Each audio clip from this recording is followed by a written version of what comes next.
How long has it been? 400 years?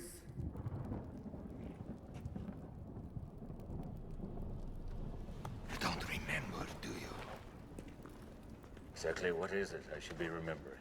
You are the great Van Helsing, trained by monks and mullahs from Tibet to Istanbul, protected by Rome herself, but, like me, hunted by all others. The Knights of the Holy Order know all about you. It's no surprise you would know about me. Yes, but it's much more than this. We have such history, you and I, Gabriel. Have you ever wondered why you have such horrible nightmares? Horrific scenes of ancient battles past. How do you know me? In a world overflowing with movies, we need a hero. Someone to separate the bad from the good. Sounds like a job. Verbal diorama. She watches all the movies, from comedy to drama. From the top roll sound. And don't forget the action. She'll watch until the end and then she'll give you her reaction. Movies you know, movies you don't. Prequel, sequels, remakes, and trivia and outtake. Movies you know, movies you don't. Interesting stories, all the categories. Hi everyone, I'm Emma. Welcome to Verbal Diorama, episode 251, Van Helsing. This is the podcast that's all about the history and legacy of movies you know and movies you don't. And as always, welcome to Verbal Diorama. Whether you are a brand new listener, whether you are a regular returning listener, thank you for being here. Thank you for choosing to listen to this podcast. There are so many podcasts out there, and you're listening to this one. And I'm so very grateful. I'm so happy to have you here for the history and legacy of Van Helsing. And if you are a regular returning listener, thank you so much for your continued support of this podcast. This podcast has now been going for 5 years and 250 episodes. And it still kind of blows my mind a little bit that I've been doing this for 5 years and now 250 episodes. The last episode was the 250th episode. Kind of makes sense considering this is 251. And it was a bit momentous for me, especially for a podcast like mine that's basically hosted, produced, edited. Literally every single job is me, is one person. There are many podcasts out there that happily share the load between all the different hosts. They might have a producer. They might have someone who helps out in the background. I don't have any of that. It's literally just me doing everything. So the fact that I've done that over 250 times now is pretty crazy. Now, that 250th episode was on Back to the Future. And that was an episode that was asked for by the patrons. But I'll be honest, I was a little bit apprehensive to do an episode on Back to the Future. I am really proud of it. Please have a listen if you haven't. But the problem with Back to the Future is that there's a lot of information out there about Back to the Future. A lot of people know the story about the movie and about the making of the movie. And I wanted to give people who do know a lot about Back to the Future, because it is possibly everyone's favourite movie, I wanted to give them something that maybe they didn't know about Back to the Future. And the feedback so far is that I did succeed at that. So thank you to everyone for your lovely comments and messages about the 250th episode, about reaching 250 episodes as well. I got a lot of lovely messages of congratulations, so that was really nice. And also, thanks, Apple Podcasts, for popping this podcast into the top 10 film history podcasts in the UK. It actually peaked at number 9 around the Back to the Future episode, so around episode 250. And it was just a really nice way to kind of round off that episode. And yes, I did have a bit of a tear about reaching the top 10, because that happens so infrequently. This podcast is not a podcast that regularly sits at the top of the Apple Podcast Film History charts. In fact, it's never topped the Apple Podcast Film History chart. From memory, I believe my peak is maybe number 4, but that was years ago. And I mean years and years ago. I've been doing this for 5 years. I think it was probably like 4 years ago when that happened.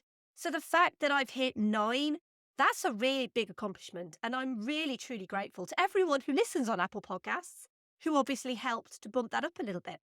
So from Back to the Future to a trip to the past, to 1888, where a year earlier Frankenstein created a monster that Dracula wanted to use to bring life to the undead. But Frankenstein didn't want his creature to be used for nefarious purposes. I mean, why else would Dracula want a creature? Silly Dr. Frankenstein. Someone needs to stop Dracula, though. Enter Van Helsing. But not the Van Helsing you knew from Bram Stoker's original tale. Here's the trailer for Van Helsing.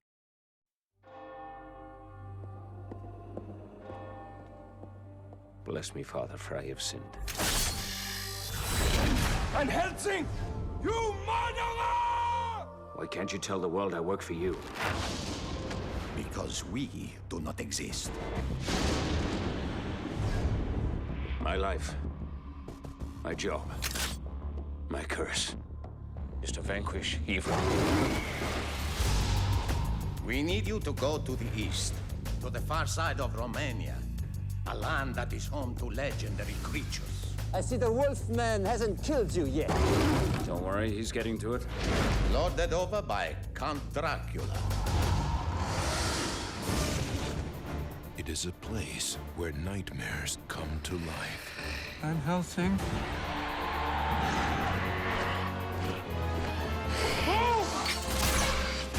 He's the first one to kill a vampire in over 100 years. I'd say that's earned him a drink. Now, a man without a past Do you have any family, Mr. Van Helsing? I hope to find out someday. It's what keeps me going. will face an enemy that never dies. In 1462, Dracula was banished to an icy fortress. And then the devil gave him wings. And uncover a secret he never imagined. Castle Dracula. Hello, Gabriel. We have such history, you and I. How do you know me? From the director of The Mummy and The Mummy Returns. Oh my God. Hugh Jackman. Kate Beckinsale. How do I kill him? No one knows how to kill Dracula. If you're late, run like hell. Don't be late.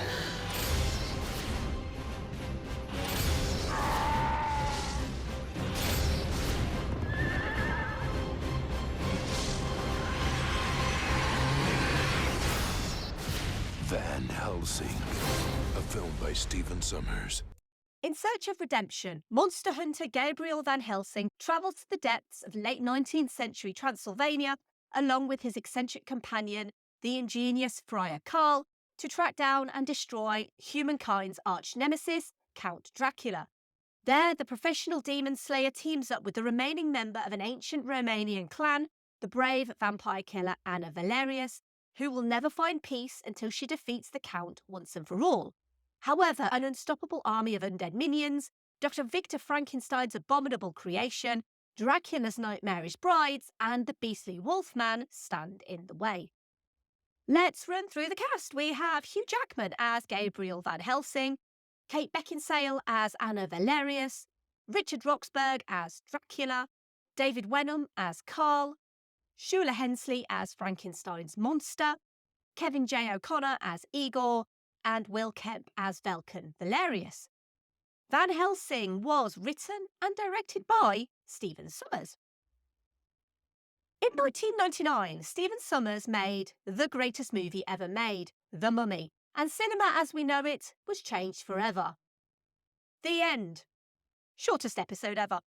But, I joke, but it makes total sense that Universal would want to replicate a formula that worked, because both The Mummy and its sequel The Mummy Returns were huge hits in 1999 and 2001 respectively, and to bring about new versions of their classic monsters, Dracula, Frankenstein's monster, and the Wolfman. Dracula first appeared in 1931, as did Frankenstein, portrayed by Bela Lugosi and Boris Karloff respectively. Werewolves first appeared in 1935's Werewolf of London, which wasn't particularly well received, but it wasn't until 1941 that Lon Chaney Jr. famously became the Wolfman. These characters are easily the cornerstone of horror, with modern stories often borrowing elements from them, and creating their own monster mythology based on these iconic characters, and specifically these iconic incarnations. Universal themselves created their own monster team-ups, like Frankenstein meets the Wolfman in 1943, House of Frankenstein in 1944, and House of Dracula in 1945. Mark Schmuger, vice chairman of Universal Pictures, would say in an interview to promote Van Helsing, quote, "These characters are the crown jewels of our library. They are part of an incredibly rich world with a huge set of mythic characters that haven't been brought together like this in a long, long time. We see a lot of cross-marketing possibilities here," unquote. Cross-marketing possibilities. Let's put a pin in that and come back to it. So Universal had these hot properties just sitting there, ripe for a more modern retelling. But at the time, they weren't really thinking of making any more monster movies, despite the success of The Mummy.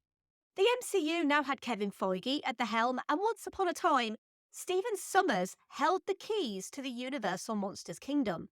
But he wanted to do a, quote, small movie, unquote, after the successes of The Mummy and The Mummy Returns.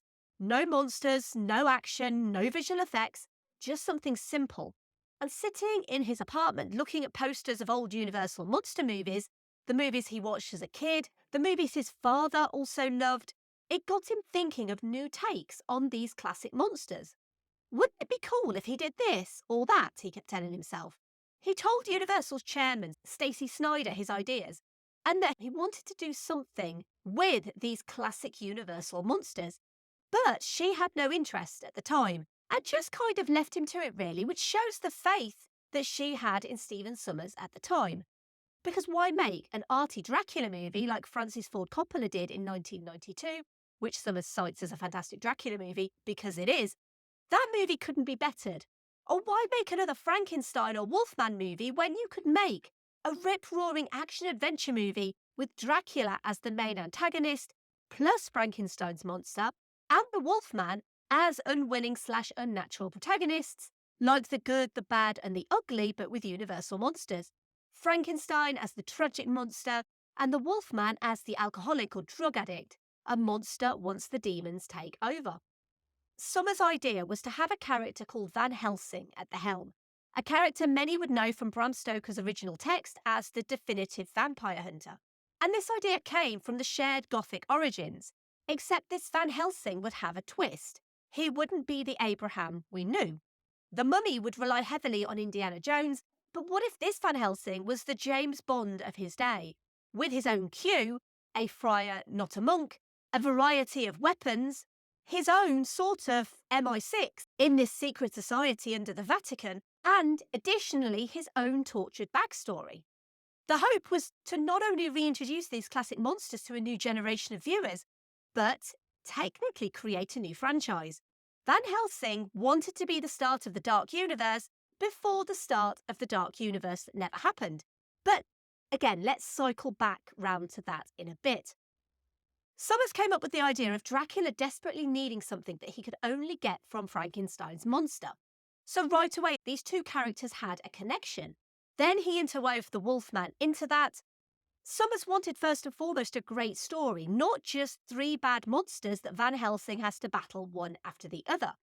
Reportedly, Sommers also wanted the creature from the Black Lagoon to make a cameo in Dracula's moat, but the studio asked him not to, as they were thinking of doing a standalone project. Plus, additionally, the creature could have possibly blown the budget as well. Sommers liked the idea of his Van Helsing working for an ancient secret religious society, a society charged with ridding the world of monsters and mythology. The reason all of these monsters died in literature in the 19th century was in this world because of the technology of the 20th century, and that they'd been killed by this super technical secret religious order that happened to be linked to the Catholic Church and reside under the Vatican. He took inspiration from the Industrial Revolution to make the weapons arsenal, including spring-loaded blades with a hand pump that spins them, based on one of his daughter's spinning toys. He thought of gas-propelled crossbows that fired silver arrows and spikes. His Transylvania would be based in reality, but also take inspiration from the cabinet of Dr. Caligari. And the backstory in this movie is sort of lost in the movie itself, but Gabriel Van Helsing is basically the Gabriel of Christian law. the left hand of God who also serves as God's messenger. The same Gabriel who appears to the Virgin Mary to inform her she's going to be the mother of Jesus. Gabriel eventually descended to Earth and transformed into a human, engaging in numerous battles while he was on Earth. He meets Count Vladislaus Dracula when serving with the Knights of the Holy Order, and the two become close friends sometime in the 1460s. This is how Dracula knows who Gabriel is, Dracula being the son of Valerius the Elder. Later on, Dracula violates the Knight of the Holy Order's vow of celibacy, and he attempts to use dark magic to revive the woman he loved after she was banished and killed, which led to Gabriel then having to kill him and takes his ring. Gabriel begs God to remove his memories because he's unable to handle the guilt, and God complies. And this is how Gabriel doesn't know who Dracula is. Gabriel wanders the world for 400 years without memory until one day he's discovered half dead and crawling up the steps of the Vatican. He's taken under the Vatican's protection and instructed to fight the powers of evil, and is trained by monks and mullahs from Tibet and Istanbul. Dracula, meanwhile, made a deal with Satan for a new life, a life he has to sustain by drinking the blood of the living, and is given wings by the devil to help him escape from Valerius's icy prison. Valerius, shamed by the fact Dracula was his son, seeks forgiveness from God and vows that his future generations will stop at nothing to slay Dracula before they'd be given the right to enter heaven. Clearly, a fair amount of thought has gone into the mythology of this world and how each character interacts with each other. That Dracula needing Frankenstein to reproduce because undead parents can only create undead children, and also needing the Wolfman to control because the Wolfman is the only being that can harm and eventually kill Dracula, which is why Dracula has a cure for werewolfism. So the idea of this small movie kind of went out of the window, but Sommers really felt like he had something great. Universal agreed, even the monster-hating Stacey Snider, and after he finished the script, he gave it to Bob Ducey, who generally suggests the lead actors in Sommers' movies. He famously suggested Brendan Fraser for The Mummy, and look how perfect that casting was. Sommers knew he wanted an older man, someone dark and brooding, who could do swashbuckling, have a bit of mystery to him, and Ducey immediately suggested Hugh Jackman. At the time, Jackman was primarily known as being Wolverine in X-Men and X-Men 2, and he didn't even need to audition. They sent him the script, they met with him, they offered him the role, and hoped he would accept, which he did eventually. Jackman, like Sommers, wanted to do something small after such a huge role as Wolverine. He didn't want to take out another year of his life for a summer popcorn movie. He was also planning a return to Broadway for Oklahoma. Jackman took a bit of convincing and met with Stephen Sommers and immediately had faith in him with this movie, but would eventually do the small role after that with Darren Aronofsky's The Fountain. For Anna, Sommers wanted someone who could do an accent, and he didn't believe any American actress other than Gwyneth Paltrow could do that. Paltrow wasn't even considered for the role of Anna, though. Sommers saw several actresses for the role, but like Hugh Jackman, Kate Beckinsale didn't have to audition. She was just sent a script, and she was sent this just as they were wrapping filming on her movie Underworld, which shares a lot of similarities to this one. But it was what helped Beckinsale nab the part, because she was not only beautiful, but also athletic and could handle stunt work. Her age also helped too. Sommers didn't want to cast someone too young, who looked too young next to Hugh Jackman, but someone in her 30s who could easily be a hardened vampire hunter. Luckily for her as well, she'd had an intense training period called the movie Underworld, and started Van Helsing pretty much as soon as she finished shooting on Underworld. She happily jumped off 80-foot tall buildings, fully trusting in the stunt team, and having the previous experience of a similarly themed, similarly gothic, early aughts movie about werewolves and vampires. Despite Beckinsale's obvious natural beauty, it still took her 3 hours every day in hair, makeup and costuming. Her hair had to be tightly curled, she had to be laced up in intricate corsets, and her boots alone took 25 minutes to get on. Richard Roxburgh was a fan of the old Universal monster movies and took on his own pretty significant physical transformation to play Dracula. He wanted to play him as a faded aristocrat or a Romani king. There were no tricky prosthetics, just pale makeup and dark hair. Roxburgh studied Dracula and vampire myths, including the sexuality surrounding Dracula and his brides, which was ironic because Roxburgh actually went on to marry one of his actual brides in the movie, Sylvia Colliker, who played the brunette bride Verona, They would wed in September 2004 after meeting on the set of Van Helsing. Kevin J. O'Connor, who played Igor, had a complete prosthetic face, and Shula Hensley, who was Frankenstein's monster, had to spend 7 hours in makeup in the morning. He could only film 3 hours because they had to spend the rest of the day taking it off.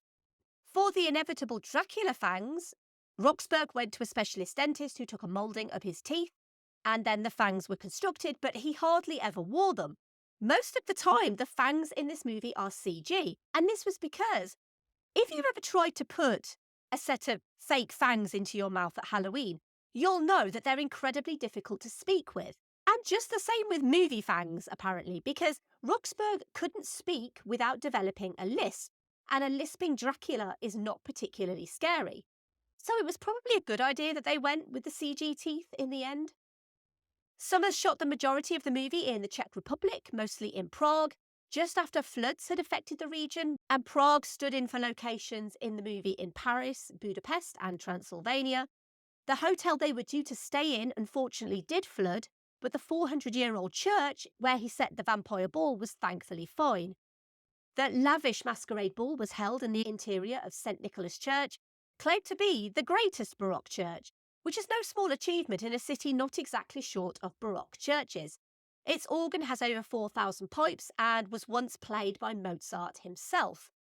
Since it was a vampire ball, it couldn't just be people dancing, so the team got a Cirque du Soleil choreographer, and the scene included jugglers, contortionists, trapeze artists and fire breathers, as well as a lot of Czech extras and dancers. Kate Beckinsale is a beautiful woman, but apparently not the greatest dancer. Richard Roxburgh would say that he ended up injuring his neck during their dance number. Filming took place in Prague during the winter months as they wanted it to be dark and overcast. A week of bright sunny weather led to them going over schedule. Despite this movie seemingly teeming with CGI, and it is, so many practical sets were built, including sets in California. Shipping containers were used along with styrofoam to make it look like carved stonework. Art director Steve Arnold was given DVDs of all Universal's monster movies and studied the look and feel of those movies, including the production design. Along with production designer Alan Cameron, the idea was to mimic the rough, irregular and asymmetric sets, as well as the classic look of certain locations like Frankenstein's laboratory with sparks, electrodes, mechanisms and lightning. Dracula's castle was built in a car park in Downey, California. It was enormous and then made even bigger by the set extensions added in post-production. A good chunk of the VFX work went into the creature design. The movie's depiction of the werewolf transformation is seen as an excruciatingly painful process in which one tears off their skin to reveal the wolf inside, unlike the traditional transformation from man to beast. And the CG was something Sommers wanted to spend more time on, after being burned by his experience making The Mummy Returns. Have a listen to episode 113 for more on the VFX work in The Mummy Returns. He worked with Industrial Light and Magic on the CG for Van Helsing, joking that ILM had a scale, quote, 1 just right, 2 too much, 3 way too much, 4 oh my god the computer's crashing, and 5 what Stephen wants, unquote. The black and white prologue, despite only being set a year before the rest of the movie in colour, is actually a loving homage to the original black and white Universal monster movies and was filmed by the late Alan Davio. And that scene was treated differently by editor Bob Ducey. He chose to edit it classically. Despite filming taking place primarily in Prague, and therefore outside of the jurisdiction of the American Humane Association, Stephen Sommers requested their presence to ensure the safety of the real animals on set. In the opening scene in Anna's village, one of Dracula's brides snatches a cow off the ground and throws it through the roof of a house. The cow then reappears safe and well on a second-story balcony. The production bought a cow, named Nacheska, and it was trained to lead, stand and tolerate the noise and bustle of a movie set. Don't worry though, because the cow the bride snatched was a CG version of Nacheska and not the real bovine actor. The house that he ends up in had extra beams added to support the balcony and second floor, despite its deteriorated appearance. Inside the house, crew members constructed a thick, reinforced plywood ramp for the cow to walk up to the second story, and high railings guarding the balcony area to keep the animal from falling off. Nacheska seemingly loving his starring appearance in this movie. When Van Helsing transports Frankenstein's monster to Rome, where he can hide him from Dracula, he uses a team of 6 horses, because Transylvanian horses are the fastest in the world. And I hate to break the movie magic, but Hugh Jackman isn't really controlling those horses. Laszlo Juhas, a champion carriage driver from Hungary, drove the coach and gave the impression that Van Helsing was behind the wheel. Juhas has years of experience leading a 6-up team, and the method is referred to as a blind driver. The real driver remains hidden within the coach, but through an opening beneath the driver's seat, has complete visibility and control over the horse team. Hugh Jackman had no command over the horses and only had a set of lines attached to the harnesses of the horses, not the bridles. Jackman also never really jumped from horse to horse either. Instead, tiny white stickers were applied to every animal to help the VFX team locate where Van Helsing's digital image needed to be during post-production. When it came to replicating the jump over the broken bridge, the horses were filmed individually in front of a green screen, and they had to jump over a small ditch. The main horses and horsemen trained for this sequence for 8 weeks, and in case one of the horses needed to be pulled, other horses were also trained. At the start and end points of the scene, a wrangler was paired with a horse for increased safety, and another wrangler was situated inside the coach. And it is nice because when you see an early 2000s movie like Van Helsing, you do automatically think that the majority of the animals in the movie are also CG. But it is kind of nice to know that they did use real animals in the movie, and also that those animals were looked after and monitored. So, back to those cross-marketing possibilities. While Universal didn't initially see Van Helsing as a franchise starter, ideas started swirling. The sets in Prague, rather than being torn down after filming, were kept entirely intact, with the studio spending $32,000 a year to rent the property and hire security guards, because they had every intention of returning to this piece of Transylvanian utopia and to start a Van Helsing cinematic universe of sorts. In fact, the dark universe of the late 2010s was kind of already planned for Van Helsing, including a sequel to the movie, which they were so invested in that work started even before Van Helsing was released to cinemas. There was a tie-in video game, a novelization, and an animated prequel called Van Helsing: The London Assignment, showing Van Helsing's first encounter with Mr. Hyde, which is shown in the first part of the movie. This was released on video 4 days after the movie opened in cinemas. A month before Van Helsing debuted in cinemas, in April 2004, it was revealed that Universal had greenlit the idea for a spin-off TV series called Transylvania that was going to utilise those Transylvanian sets in Prague. The series was supposed to debut on NBC in the autumn of 2004. However, the TV series plans were cancelled by the studio after just 2 weeks of Van Helsing's release. But before we get into Van Helsing's release and what happened with Van Helsing's release, let's segue into the obligatory Keanu reference of this episode. This is a part of the podcast where I like to link the movie that I'm featuring with Keanu Reeves, for no reason other than he is the best of men. And there really is only one way that I can do this, and I apologise because I have used this one before. But I'm going to go against my rule, and I'm going to use one I've already used because this movie has Dracula in it. So how can I not reference Keanu's incredible performance? I am slightly joking here. Incredible performance as Jonathan Harker in Bram Stoker's Dracula.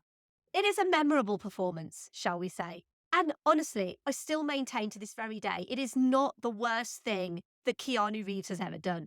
I just think he was a little bit miscast, maybe. And yes, maybe that is me just being incredibly generous. But Bram Stoker's Dracula is an incredible movie. It is one of my favourite movies of all time. I do have an episode on Bram Stoker's Dracula. It is episode 118, but really that's the only way I can link Keanu to Van Helsing, is that there is a Van Helsing in that movie and there is a Van Helsing in this one. Just before we go into the release, I just wanted to say as well that, like last episode on Back to the Future, the score was composed by Alan Silvestri, which is a nice little link. It was recorded with the Hollywood Studio Orchestra and the choral sections by the Hollywood Film Choral. So, Van Helsing, released on the 7th of May 2004. 6 years to the day that The Mummy opened in 1999. And yes, that was strategic. Van Helsing opened at number 1, dethroning Mean Girls. The following week, it went down to number 2 on the release of Troy. Shrek 2 was also released that week. Shrek 2 opened at number 3. But by Van Helsing's 3rd week, Shrek 2 was dominating the box office. And by its 6th week, Van Helsing was completely out of the top 10. On its $160 million budget, it grossed $120.2 million domestically and $180 million internationally, for a total worldwide gross of $300.2 million, which is not a terrible box office gross by any stretch of the imagination. It probably didn't make Universal any money, but it was by no means a box office flop. Universal clearly had these huge ideas for Van Helsing, and maybe they thought it would be the huge hit of 2004, and it really wasn't. Similar to The Mummy, Universal wanted to also bring Van Helsing into their theme parks. Revenge of the Mummy opened at the Universal theme parks in the summer of 2004, the same year Van Helsing was released, and Universal also planned more monster-themed attractions. The first was Van Helsing Fortress Dracula, a walkthrough experience where guests could encounter the monsters from the movie. It opened at Universal Studios Hollywood on the 7th of May 2004 to coincide with the release of the movie. While the movie was a box office disappointment and faded quickly, Universal did keep the attraction at the park for a while, hoping it would generate a passionate fan base. It did manage to last for 2 years, but finally closed on the 4th of November 2006, was replaced by Universal's House of Horrors, and later by The Walking Dead. Van Helsing was hardly a critical darling either, with a 24% on Rotten Tomatoes. It would win one Saturn Award, though, for Best Music for Alan Silvestri's score. Now, Van Helsing has found a home on TV, with the completely unrelated sci-fi original series Van Helsing, created by Neil LaBute.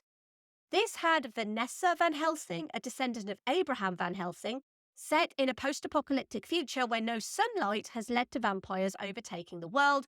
However, she can turn vampires back into humans. It ran for 5 seasons from 2016 to 2021.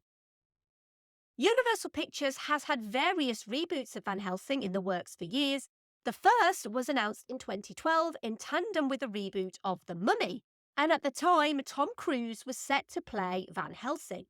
However, Cruise ended up starring in The Mummy instead. Let's not speak too much of that monstrosity. And that was meant to launch their Dark Universe franchise and create a cinematic universe centered around Universal's classic monsters. However, after The Mummy bombed, Universal cancelled the Dark Universe. However, they have since released standalone films to greater success, and the Van Helsing reboot was officially confirmed in December 2020, with James Wan producing and Julius Avery directing. Wan directed the first Saw movie in 2004, executively produced all the others, plus directed Insidious, The Conjuring, Malignant, produced countless other horror movies, and also directed the incredibly scary Furious 7 and Aquaman movies. Avery recently directed The Pope's Exorcist, so I think it's safe to say both are comfortable in the horror genre. And I genuinely am very excited to see what Universal could do with a Van Helsing remake, because there is so much potential in this movie and in this franchise. Van Helsing is such a frustrating movie for me. And this is as a lover of The Mummy, because I know what Stephen Sommers can do, given a good idea, good characters, and a good script. And it's doubly frustrating when you realise the level of talent involved here. Hugh Jackman is no slouch and really gives it his all.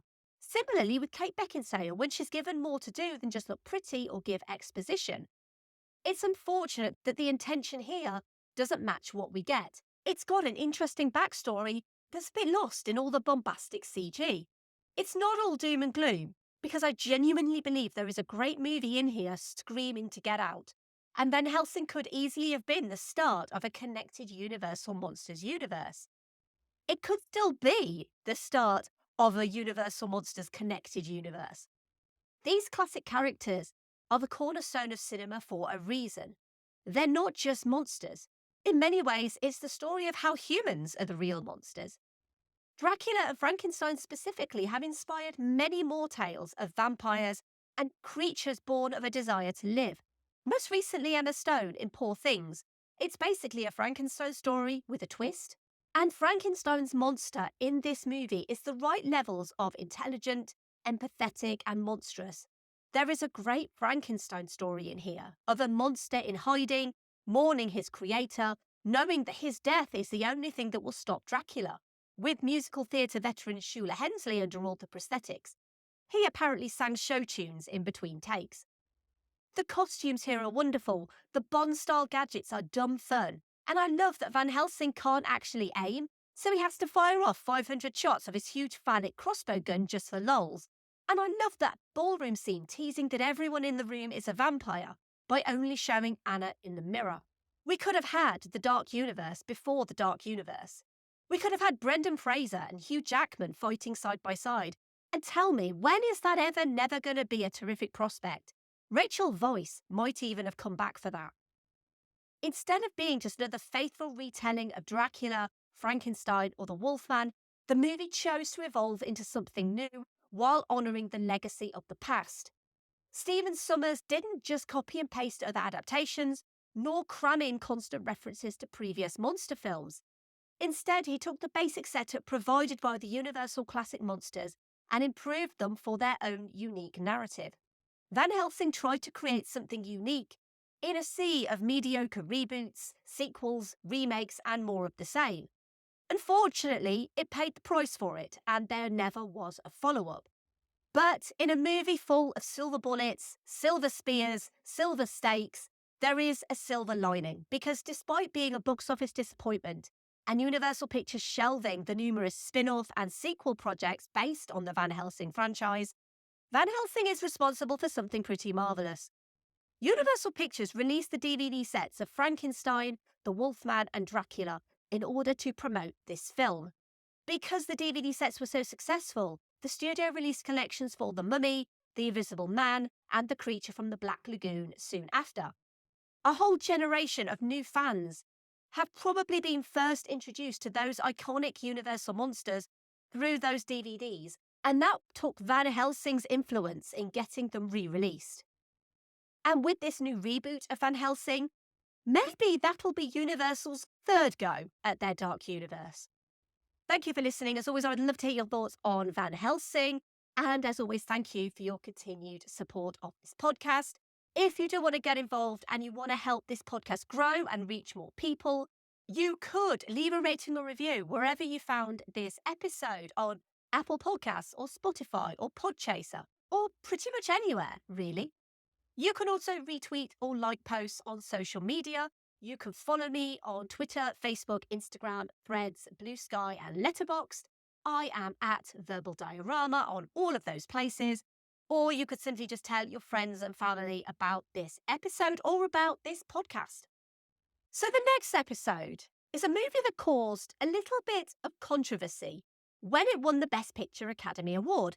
But that's not all it won, because it won Best Actress, Best Supporting Actress, Best Screenplay, Best Art Direction, Best Costume Design, and Best Original Musical or Comedy Score. But that Best Picture win stung a lot of people who thought Saving Private Ryan should have won instead. It turned out to be a calculated campaign by Harvey Weinstein, a series of bullying tactics that would overshadow Shakespeare in Love's success.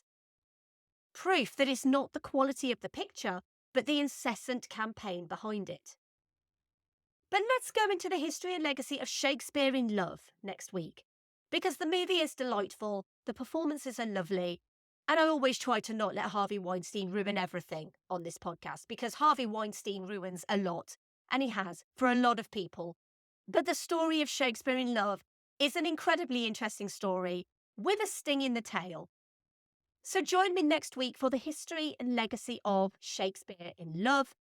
And just by listening to this podcast, you are supporting this podcast. And I am so grateful for that support. But if you do want to help this podcast financially, and you have the means to do so, please consider either giving a one-off tip at verbaldiorama.com/tips or signing up to the Patreon at verbaldiorama.com/Patreon and joining the amazing patrons of this podcast. They are Simon E, Sade, Claudia, Simon B, Laurel, Derek, Kat, Andy, Mike, Luke, Michael, Scott, Brendan, Lisa, Sam, Jack, Dave, Stuart, Nicholas, So, Kev, Pete, Heather, Danny, Ali, Stu, Brett, Philip, Michelle, Zenos, Sean, and brand new patron, Rhino. Welcome, Rhino. It's always so lovely when new patrons join, and I'm so grateful to all of you for your unwavering support of this podcast. This podcast would not exist without financial support. I've just had to renew things like my website hosting and my podcast hosting subscriptions, and those things cost a lot of money. So I am incredibly grateful to everyone who supports this podcast. So thank you so very much. If you do want to get in touch with me, you can. You can email verbaldiorama@gmail.com. You can also go to my website, verbaldiorama.com. You can find all episodes. You can find a bit of information about me, and you can also fill out the contact me form as well. And you can also find other work that I do over at filmstories.co.uk. And finally,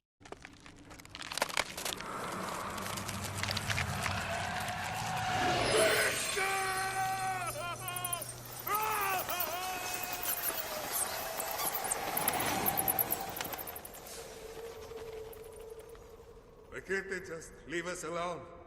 We never kill more than our fill, and less than our share. Can they say the same? Did I not stress how important it was to be finished with Anna Valerius before she destroys what we are trying to create? We lost Mariska. There, my darlings. Do not worry. I shall find another bride. What? Do we mean so little to you? Have you no heart? No! I have no heart! I feel no love! Nor fear! Nor joy! Nor sorrow!